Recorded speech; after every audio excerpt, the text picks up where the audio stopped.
لەگەڵ بەردەوامی گفتوگۆکانی ڤیەننا تایبەت بە گەڕانەوە بۆ ڕێکەوتنامەی ئەتۆمی ئێران کە بە پێکهاتنی 5-1 دەناسرێت، بەرپرسێکی وەزارەتی دەرەوەی ویلایەتە یەکگرتووەکانی ئەمریکا کە نەیویستوە ناوی ئاشکرا بێت، دەڵێت خاڵە ناکۆچە سەرەکیەکانی نێوان تاران و واشنتۆن لە گفتوگۆکانی ڤیەننا بۆ ئەوە دەگەڕێتەوە تاران خوازیاری ئەوەیە بەر لە گفتوگۆکان سزاکان هەڵبگیرن.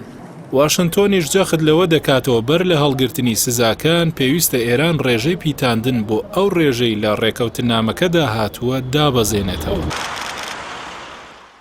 دەوڵەتانی ئەوروپی بەشداریش لە ڕێکەوتنە ئەتۆمیەکە پێشتر ئەوەیان ڕاگەیاندبوو کە لە دانوستانی ناڕاستەوخۆی تاران و واشنتۆن بەرەو پێشچوون هەبووە، بەڵام هێشتا بربەستی گەورە هەن کە دەبێت تێپەڕێنرێن. کۆبوونەوەکانی ئێران و هێزە جیهانیەکانی وەک بەریتانیا و چین و فەڕەنسا و ئەڵمانیا و رووسیا لە سەرەتای ئەم مانگەدا لە ڤیەننای پایتەختی نەمسا بۆ دەستنیشانکردنی ئەو هەنگاوانە بوو کە ڕێکەوتنامەکە جارێکی دیکە دەبوژێنێتەوە، بە تایبەت دوای ئەوەی دۆناڵد ترامپ سەرۆکی پێشووی ئەمریکا لە ساڵی 2018 تاگلایەنە لێی کشایەوە. گفتوگۆکانی ڤیەننا هەفتەی داهاتووش بە شێوەیەکی ناڕاستەوخۆ بەردەوام دەبن. بەو پێی ئێرانیەکان دانیشتنی ڕاستەوخۆیان لەگەڵ ئەمریکیەکان ڕەت کردووەتەوە. لەو گفتوگۆیانەدا باسی بەشێک لەو سزایانە دەکرێت کە ترامپ بەسەر ئێراندا سەپاندوونی و چۆنێتی هەڵگرتنیشیان دەخرێتە بەرباس.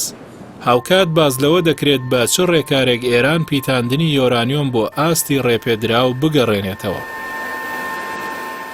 بەرپرسە ئەمریکیەکە ئاماژەی بەوەشداوە 3 سزا لەسەر ئێران هەڵدەگرێت ئەگەر هاتوو بۆ ڕێکەوتنەکە بگەڕێتەوە، بەڵام هەندێک لە سزاکان بەردەوام دەبن، بە تایبەت ئەوانەی پەیوەندیان با ڕێکەوتنە ئەتۆمیەکەوە نییە.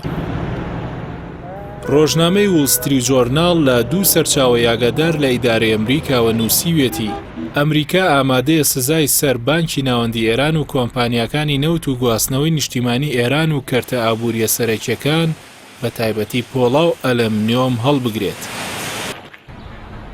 سەرچاوە ڕۆژنامەوانیەکانی ئەمریکا ئەویان خستووەتە ڕوو واشنتۆن نیازی ئەوەی نییە سوپای پاسداران لە لیستی تیرۆردا دەربێنێت.